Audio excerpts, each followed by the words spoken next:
Hey Achievers, I don't know what God is doing in my life, but I'm struggling with something personal and I'm like, God, why are you doing this? Why?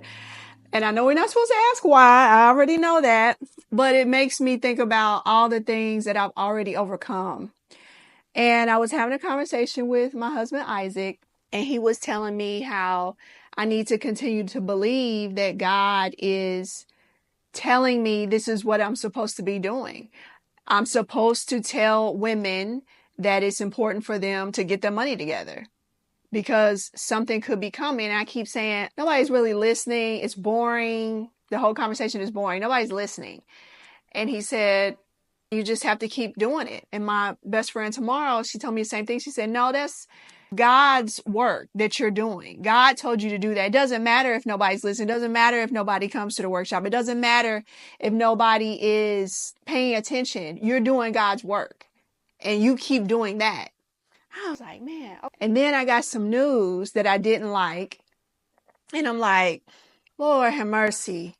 I'm trying here. I'm trying. Time you try to get to the next level or you're trying to do what you think God is calling you to do, then you get knocked down and your faith wavers, right? And your hope, you just say, well, just forget it. I'm just not going to do anything because now I have to deal with this issue. And I'm like, man, I can't settle for that because I don't think that God is teaching me to quit. I grew up, daughter of teen parents. My mom needed to go live the life she needed to go live, to do whatever she needed to do at her young age. My dad went to the Marines. I had a host of family that took me in, took care of me. And that was hard. And I've talked about that a lot. If you've heard my story, you've seen that, you've heard that.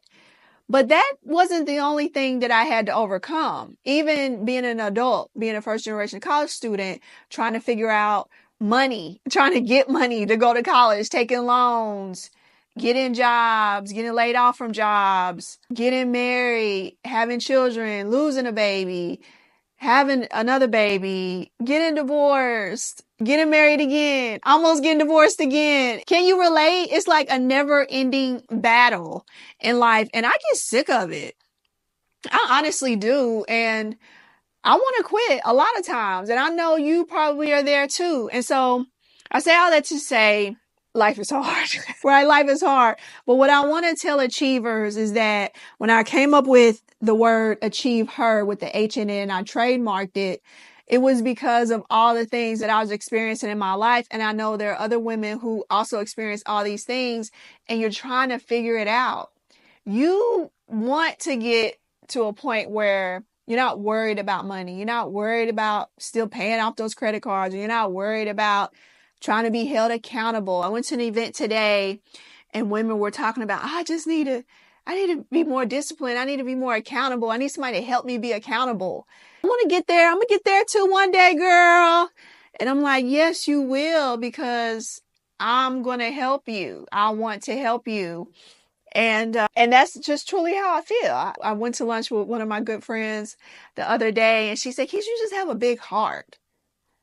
You just always out here teaching. You just teaching and giving it all away all the time. You just have a big heart. And I'm like, I don't even know where I get the energy from besides God. When I think, I say, I'm tired. Why am I doing this? Well, it's because God is calling me to do it. I watched a Netflix video. All these signs from God, right? All the time. You have to listen. Are you listening? Are you paying attention? Are you watching? That's what I had to tell myself. God is always speaking. He speaks through people. He speaks to you directly. You can hear it sometimes, or you'll see signs. And I was watching something the other day and it said, the lady was saying, I just feel like I'm God's feet. I'm God's feet. I don't know. I'm just going. I'm just doing. I'm God's feet. And so that's how I feel sometimes, that I'm just doing this work. I'm driven to do it. But my spouse, Isaac, said to me, you do a lot of teaching. You do a lot of sharing. But I think what's missing is you're not helping the women believe. He was like, some of them simply, they don't believe where they can go. They see you doing it. You're teaching them, you're informing them, you're inspiring them. They see you did it. They see other people are doing it, but they just think that's somebody else's life. That's not my life. And I was like, man, that actually makes sense. That's for you is truly the first step in financial freedom.